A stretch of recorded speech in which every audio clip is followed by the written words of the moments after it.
Hello అండి, ఈరోజు శనగనాల చట్నీ చేయాలనుకుంటున్నాను. దానికి కావాల్సిన ఇంగ్రీడియంట్స్ ఎలా చేయాలో చూపిస్తానండి.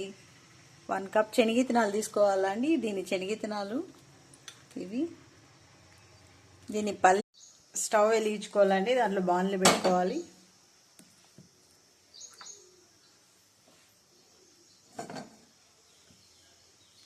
ఇప్పుడు శనగనాలు వేసుకున్నామండి. దీన్ని కొద్దిగా ఫ్రై ఇదో అండి, కొద్దిగా చేంజ్ అవుతున్నాయి చూడండి.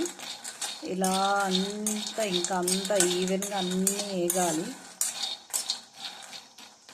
ఇట్లా కలర్ అంతా చేంజ్ అవుతుంది. కొద్దిగా వేగినాక ప్రాసెస్ ఏంటో చూద్దాం.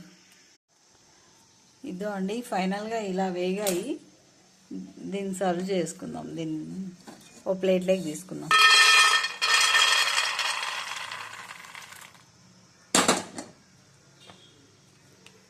ఇలా ఫైనల్ స్టవ్ వెలిగించుకొని ఇప్పుడు మరి నెక్స్ట్ దీనికి వేయించుకోవాలండి. ఇది చట్నీకి అప్పుడు శనగకాయలు వేయించుకున్నాం కదా. ఇప్పుడు టమోటాను ఇవి నేను చూపించాను కదా, పచ్చిమిర్చి, టమోటా, కరివేపాకు, జీలకర్ర అవి ఫ్రై చేసుకుందాం. ఇది ఆయిల్ ఇలా హీట్ అయ్యిందండి. ఇప్పుడు ఫస్ట్ చిల్లీ వేసుకుందాము. 1 స్పూన్.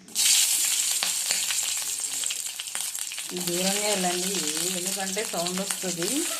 జాగ్రత్తగా కేర్ఫుల్ వేసుకోండి.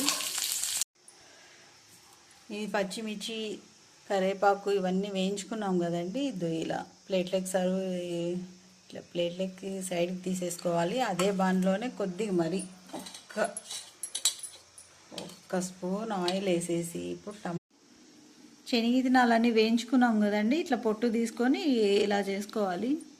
ఇప్పుడు మిక్సీ వేసుకుందామండి చట్నీ. అప్పుడు వేయించుకున్నాం కదా, అన్ని జీలకర్ర, కరివేపాకు ఇవన్నీ వేసుకోవాలి.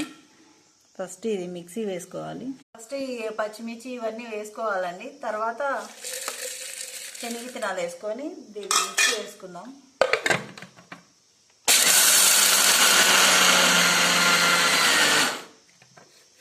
ఓకే అండి, ఇది ఇట్లా పౌడర్ అయింది.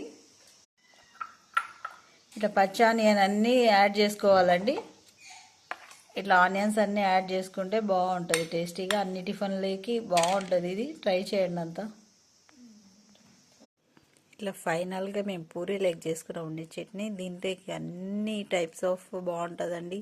ఇడ్లీలోకి, చపాతీలోకి, పొంగల్ అన్ని దానిలోకి కాంబినేషన్ అండి. ఇది ట్రై చేయండి. ఎలా ఉందో సబ్స్క్రైబ్ చేయండి.